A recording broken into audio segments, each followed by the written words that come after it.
Good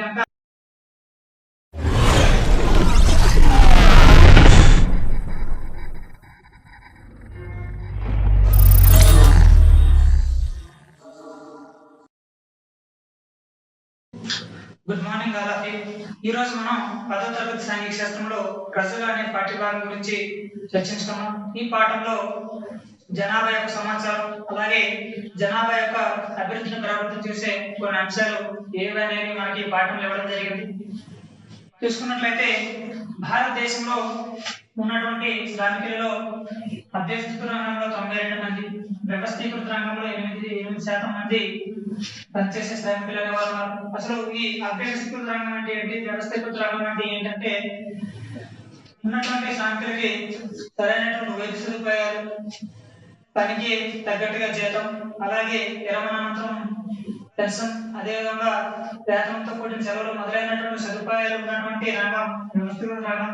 అటువంటి సదుపాయాలు ఏమి లేకుండా ఉండేది అవ్యవస్థిత రంగం. ఈ అవ్యవస్థీకృత రంగంలో శ్రామికులకు కొన్ని సందర్భాల్లో రోజువారీ పని కూడా దొరకనటువంటి సందర్భాలు ఉంటాయి. ఈ అభివృద్ధి రంగంలో చాలా మంది స్వయం ఉపాధి, తోపుడు పనులు వంటి వాటిపైన వ్యాపారం చేసుకునే చిరు వ్యాపారులు, స్వయం ఉపాధి పొందే వాళ్ళు చాలా మంది దీనిలో ఉంటారు. ఈ విధంగా శ్రామికుల్లో శ్రామిక జనాభాలో అసలు ఈ వ్యత్యాసం అనేది ఎందుకు ఉంది? ఈ కేవలం 8% మంది మాత్రమే సకల సదుపాయాలతో కూడినటువంటి పని అనేది ఉంది. మిగతా 92% మందికి ఎందుకు అసలు అటువంటి పరిస్థితులు లేవు? ఈ వ్యత్యాసం అనేది, ఈ జనాభా వ్యత్యాసం అనేది ఎందుకు ఎంత ఉంది అనే విషయం మనం అర్థం చేసుకోవాలంటే మనం భారతదేశంలో ఉన్నటువంటి జనాభాకు సంబంధించినటువంటి లక్షణాలు అవన్నీ కూడా మనం తెలుసుకోవాల్సిన అవసరం ఉంది. చూసుకున్నట్లయితే ముందుగా జనగణన అంటే ఏమిటంటే భారతదేశ ప్రజలకు సంబంధించినటువంటి సమాచారం, కొన్ని వివరాలను సేకరించేది జనగణన. అంటే భారతదేశంలో ఎంతమంది జనాభా ఉన్నారు, వారి యొక్క కుటుంబ సభ్యులు మొదలైనటువంటి వివరాలు సేకరించేది జనగణన. ఈ జనగణన అనేది సెన్సస్ ఆఫ్ ఇండియా అనే కేంద్ర ప్రభుత్వ సంస్థ నిర్వహిస్తుంది. ఈ జనగణన ప్రతి 10 సంవత్సరాలకు ఒకసారి జరుగుతూ ఉంటుంది. ఈ జనగణన మొట్టమొదటిసారిగా 1872లో జరిగిందన్నమాట.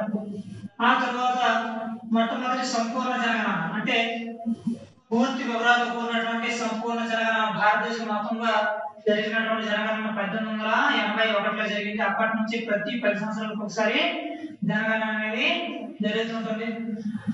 ఈ జనగణన లాస్ట్ టైం 2011లో నిర్వహించారు. 2011 జనాభా లెక్కల ప్రకారం భారతదేశ జనాభా 121,5,69,573. ఇందులో పురుషులు 62,31,21,21,743. అదేవిధంగా స్త్రీలు 58,74,47,738 స్త్రీలని మనకి జనగణన వివరాలు ఇవ్వడం జరిగింది. ఈ విధంగా చూస్తున్నట్లయితే అసలు జనగణన మనకి ఏం చెప్తుంది?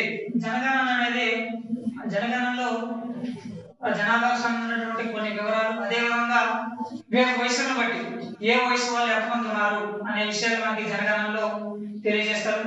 వయసు అనేది వారి యొక్క ఆహార అలవాట్లని, చేసే పనిని ప్రభావితం చేస్తుంది. ఈ జనగణనలో దేశ జనాభాని 3 రకాలుగా వర్గీకరించారు. 1 పిల్లలు, 2 పనిచేసే వయసు, 3 వృద్ధులు. దేశ జనాభాని జనగణనలో 3 రకాలుగా వర్గీకరించడం జరిగింది. 15 సంవత్సరాల లోపు ఉన్న వాళ్ళని పిల్లలు అంటాం. 15 నుంచి 59 సంవత్సరాల వరకు ఉండే వాళ్ళు పనిచేసే వయసు వారు. అలాగే 59 సంవత్సరాలు పైబడిన వారు వృద్ధులని చెప్పడం జరిగింది. సో ఈ పిల్లలు, ఈ వర్గానికి చెందిన వాళ్ళు తమ యొక్క తల్లిదండ్రుల పైన వారి యొక్క సంరక్షణ కోసం వాళ్ళ యొక్క తల్లిదండ్రుల పైన ఆధారపడతారు. వాళ్ళకి కావాల్సినటువంటి విద్య, వైద్యం, సకల సదుపాయాలన్నీ కూడా వాళ్ళ తల్లిదండ్రులకి కల్పించడం జరుగుతుంది. వీరికి సొంత ఆదాయం అనేది కలిగి ఉండదు. రెండవది పనిచేసే వయసు. ఈ పనిచేసే వయసులో ఉన్నటువంటి జనాభా వివిధ రకాల పనులు ఈ వ్యవస్థీకృత రంగంలోనూ అభ్యర్థిత రంగంలోనూ పనిచేస్తూ వీళ్ళు ఆదాయ మార్గాలను కలిగి ఉంటారు. వీళ్ళు సరైనటువంటి పనికి తగినటువంటి జీతం అలాగే సామాజిక భద్రతతో కూడినటువంటి జీవితాన్ని కోరుకుంటారు ఈ వయసు వాళ్ళు. ఈ పిల్లలు వృద్ధులు కూడాను వాళ్ళ యొక్క సంరక్షణ కోసం ఈ పనిచేసే వయసు వారి పైన ఆధారపడుతూ ఉంటారు. మూడవది వృద్ధులు. ఈ వృద్ధులు అనే వాళ్ళు వీళ్ళు మళ్ళీ పనిచేసే వయసు వారు, ఆ వయసు వారి పైన ఆధారపడి ఉంటారు.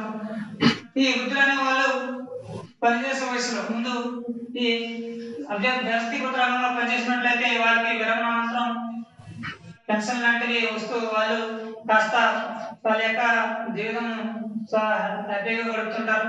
అలా లేకుండా అభ్యస్తృత రంగంలో పనిచేసే వాళ్ళైతే వాళ్ళకి పదవి విరమణ అలాంటివి ఏమీ ఉండవు. కాబట్టి కొన్ని సందర్భంలో వాళ్ళ యొక్క చివరి దశ వరకు కూడా చనిపోయిన వరకు కూడా కొన్ని సందర్భాల్లో పనిచేసే పరిస్థితులు అనేవి ఉన్నాయి. ఈ విధంగా దేశ జనాభాని ఈ 3 రకాలుగా వర్గీకరించడం జరిగింది. అయితే ఇంకా దేశ జనాభాని అలాగే వారి యొక్క అభివృద్ధిని ప్రభావితం చేసే అంశాలు చూసుకున్నట్లయితే అందులో కొన్ని అంశాలు మనకు ఇవ్వడం జరిగింది. అందులో మొదటిది లింగ నిష్పత్తి. లింగ నిష్పత్తి అంటే ఏమిటి? దేశంలో ప్రతి 1000 మంది మగవారికి ఎంతమంది ఆడవాళ్ళు ఉన్నారో తెలియజేసేది లింగ నిష్పత్తి. ఈ లింగ నిష్పత్తి ఏంటంటే ఈ లింగ నిష్పత్తి అనేది స్త్రీ పురుష సమానత్వానికి సంబంధించిన ఒక సూచిక. ఈ లింగ నిష్పత్తి యొక్క వివరాలు మనకి సమాజంలో స్త్రీల పట్ల ఉన్నటువంటి వివక్షతను మనకి తెలియజేస్తున్నాం. ముందుగా కొన్ని గణాంకాలు చూసుకున్నట్లయితే హర్యానా లింగ నిష్పత్తి 879, పంజాబ్ 897, ఆంధ్రప్రదేశ్ 993, కేరళ 1034, అమెరికా అయితే 1050. అంటే ప్రతి 1000 మంది పురుషులకు ఎంతమంది స్త్రీలు అక్కడ ఉన్నారని అర్థం. అసలు ఎందుకు యాక్చువల్గా జననాల రేట్ అంటే పుట్టేటప్పుడు మగవాళ్ళ కంటే ఆడపిల్లలు ఎక్కువగా పుట్టినప్పటికీ, ఫర్ ఎగ్జాంపుల్ ప్రతి 100 మందికి 103 మంది ఆడపిల్లలు పుట్టినప్పటికీ తర్వాత ఎందుకు ఆడపిల్లల సంఖ్య ఎందుకు తగ్గుతుంది అనేది చూసుకున్నట్లయితే వారి పైన ఉన్నటువంటి సమాజంలో వివక్షత అనేది ఒక కారణంగా చెప్పుకోవచ్చు. సంరక్షణ విషయంలో కానీ పోషణ విషయంలో కానీ ఇంకా విద్యా వైద్యం లాంటి సదుపాయాల్లో మగవారి కంటే ఆడవారికి తక్కువ అనేది ఉంటుంది. ఈ విధంగా వారి పైన వివక్ష కారణంగా, అదేవిధంగా భ్రూణహత్య లాంటి వాటి వల్ల ఆడపిల్లలు ఎక్కువగా ఉన్నప్పటికీ వారి సంఖ్య తర్వాత తగ్గడం జరుగుతుంది. అయినప్పటికీ కొన్ని ప్రాంతాల్లో, కేరళ ప్రాంతాల్లో లింగ నిష్పత్తి అనేది మెరుగ్గా ఉందని చెప్పుకోవచ్చు. ఈ విధంగా ఈ లింగ నిష్పత్తి అనేది స్త్రీ పురుష సమానత్వం కోసం తెలియజేసే ఒక సూచిక. రెండవది అక్షరాస్యత. అక్షరాస్యత అంటే 7 ఏళ్ళు పైబడి వయసు కలిగిన వాళ్ళు ఏదైనా ఒక భాషలో చదవడం రాయడం వస్తే దాన్ని అక్షరాస్యులుగా మనం పరిగణిస్తాం. ఈ అక్షరాస్యత అనేది సామాజిక ఆర్థిక ప్రగతికి సూచిక అని మనం చెప్పుకోవచ్చు. చూసుకున్నట్లయితే స్వాతంత్రం వచ్చే నాటికి 1947లో భారతదేశ అక్షరాస్యత 12%.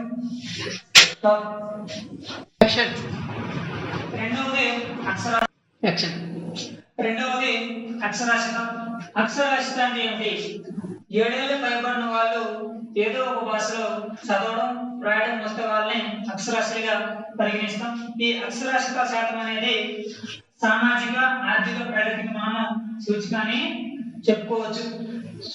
చూసుకున్నట్లయితే భారతదేశానికి స్వాతంత్రం వచ్చే నాటికి అంటే 1947 నాటికి భారతదేశంలో అక్షరాస్యత శాతం 12% మాత్రమే. 2001 లెక్కల ప్రకారం అక్షరాస్యత 64.84%గా ఉంది.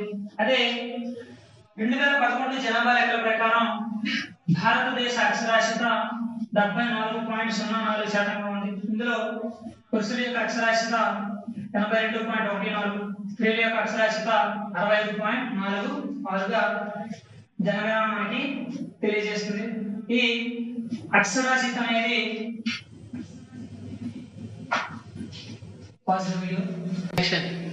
మూడవ అంశం శ్రామిక జనాభా.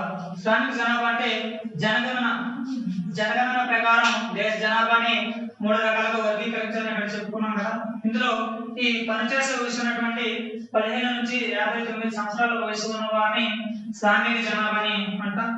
ఈ శ్రామిక జనాభాలో చాలా మంది సంవత్సరం అంతా కూడా పనిచేస్తూ ఉంటారు. కొంతమంది సంవత్సరంలో కొద్ది కాలం మాత్రమే పనిచేస్తారు. కొంతమంది సంవత్సరంలో కొన్ని రోజులు మాత్రం పని ఉండి కొద్ది రోజులు పని ఉండదు. ఇటువంటి శ్రామికులు అనేవారు మన దేశంలో ఉన్నారు. అయితే గృహిణులు చేసినటువంటి ఇంటి పని దీంట్లో భాగంగా మనం తీసుకోవడం లేదు. ఈ శ్రామిక జనాభాని మరలా 4 రకాలుగా మనం వర్గీకరించడం జరిగింది. అందులో ఒకటి భూస్వాములు లేదా కౌలుదారులు, అంటే సొంత భూమి కలిగి ఉన్న వారు లేదా వేరే వాళ్ళ దగ్గర భూమిని కౌలుకి తీసుకుని వ్యవసాయం చేసేవాళ్ళు ఒకటి. రెండవది వ్యవసాయ కూలీలు, అంటే వేరే వాళ్ళ పొలంలో కూలీ చేసే వ్యవసాయ కూలీలు. మూడవది గృహ సంబంధ పరిశ్రమలు, బిడీల తయారీ పరిశ్రమ మొదలైనటువంటి చిన్న పరిశ్రమలో పనిచేసేవారు మూడవది. నాలుగవది ఫ్యాక్టరీలు, వాణిజ్య సంస్థలు, ఇతర కూలీ చేసుకునేవారు 4వ వర్గానికి చెందుతారు. ఈ విధంగా శ్రామిక జనాభాని 4 రకాలుగా వర్గీకరించడం జరిగింది. ఒకటి సొంత భూమి కలిగి ఉన్నటువంటి భూస్వాములు లేదా ఇతరుల భూముల్ని కౌలుకి తీసుకుని పండించే కౌలుదారులు. రెండవది ఇతరుల పొలంలో పనిచేసే వ్యవసాయ కూలీలు.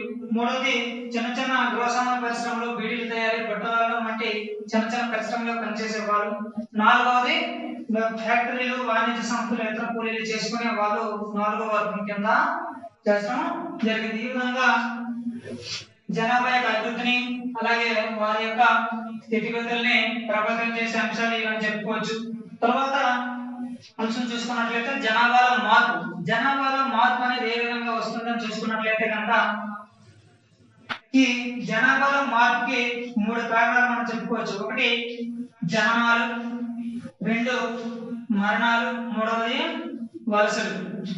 జననాల రేటు, మరణాల రేటు, వలసలు అనేవి జనాభా మార్పుకి ముఖ్యమైనటువంటి కారణాలుగా మనం చెప్పుకుంటాం. ఈ జనాభా మార్పుకి ఈక్వేషన్ రూపంలో చూసుకున్నట్లయితే తర్వాత కాలం నాటి జనాభా మైనస్ ముందు కాలం నాటి జనాభా, అంటే ప్రస్తుతం ఒక ప్రదేశంలో 1000 మంది జనాభా ఉన్నారు. ఇంతకు ముందు అక్కడ 900 మంది జనాభా ఉండేవారంటే ఇప్పుడు 100 మంది జనాభా పెరిగారు. ఈ విధంగా 100 మందిని జనాభాలో మార్పు అని మనం చెప్పుకోవచ్చు. ఈ విధంగా జనాభాలో మార్పు తెలియజేయడానికి తర్వాత కాలం నాటి జనాభా మైనస్ ముందు కాలం నాటి జనాభాని మనం చెప్తాం.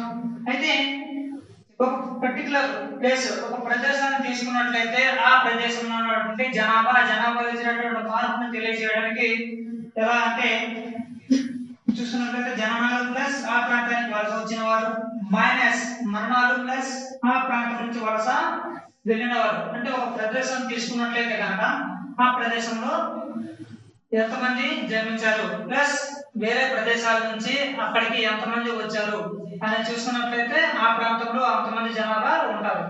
మైనస్ మరణాలు, అంటే ఆ ప్లేస్ లో ఎంతమంది జనాభా మరణించడం జరిగింది ప్లస్ ఆ ప్రదేశం నుంచి ఎంతమంది బయటికి వెళ్ళిపోయారని చూసుకున్నట్లయితే వాళ్ళు అక్కడ నుంచి తీసేయడం జరుగుతుంది. ఈ విధంగా అక్కడ ఉన్నవారు జనాలు ప్లస్ ఆ ప్రాంతానికి వలస వచ్చిన వారి నుంచి మరణించిన వారు అలాగే ఆ ప్రాంతం నుంచి బయటకు వలస వెళ్ళిన వారిని తీసినట్లయితే కనుక జనాభాలో మార్పును మనము తెలుసుకోవడం ఈజీగా ఉంటుంది అన్నమాట. ఈ విధంగా జనాభాలో మార్పుని పర్టికులర్ ప్లేస్, ఒక ప్రదేశానికి సంబంధించినటువంటి జనాభాలో మార్పు తెలియజేయడానికి ఈ సమీకరణాన్ని మనం వాడతాం. జననాల రేటు అంటే ప్రతి 1000 మందికి ఒక నిర్దిష్ట కాలంలో ఒక సంవత్సరంలో ప్రతి 1000 మందికి ఎంతమంది మరణిస్తున్నారు, ఎంతమంది జన్మిస్తున్నారు అని తెలియజేసేది జననాల రేటు.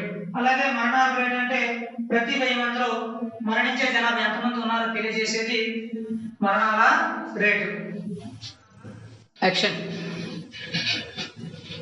జననాల రేటు అంటే ప్రతి 1000 మందికి ఒక నిర్దిష్ట కాలంలో ప్రతి 1000 మందికి ఎంతమంది జన్మిస్తున్నారో తెలియజేసేది జననాల రేటు. అలాగే మరణాల రేటు అంటే ప్రతి 1000 మందికి ఎంతమంది మరణిస్తున్నారో తెలియజేసేది మరణాల రేటు. 1992 లెక్క ప్రకారం చూసుకున్నట్లయితే జననాల రేటు 29, అలాగే మరణాల రేటు 10. అంటే ఆ సంవత్సరంలో ప్రతి 1000 మందిలో 29 మంది జన్మించారు. మరణించిన వాళ్ళు 1000 మందిలో 10 మంది మరణిస్తున్నారు.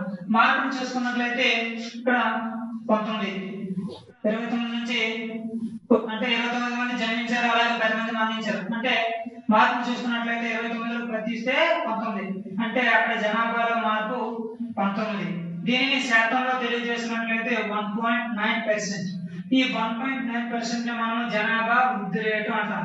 అంటే ఒక నిర్దిష్ట కాలం 10 సంవత్సరాల కాలం తీసుకున్నట్లయితే 10 సంవత్సరాల కాలంలో ఎంతమంది జనాభా పెరిగారు అని తెలియజేసేది జనాభా వృద్ధి రేటు అని మనము చెప్తూ వస్తాం.